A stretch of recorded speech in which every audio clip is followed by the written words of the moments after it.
नमस्कार मित्रांनो, श्री स्वामी समर्थ.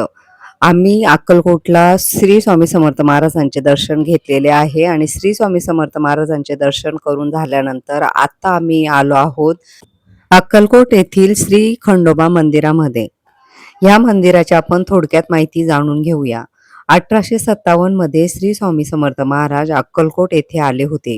तेव्हा ते सर्वप्रथम ह्याच खंडोबा मंदिरामध्ये प्रगट झाले होते. अक्कलकोटला प्रवेश केल्यावर स्वामी समर्थ महाराज सुरुवातीचे 12 ते 15 दिवस ह्याच खंडोबा मंदिरामध्ये राहिले होते.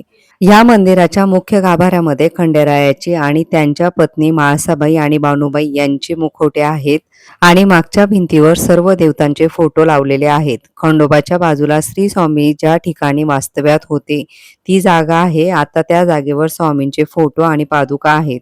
पादुकांचे दर्शन करून झाल्यानंतर त्या ठिकाणी स्वामी असल्याची जाणीव झाली.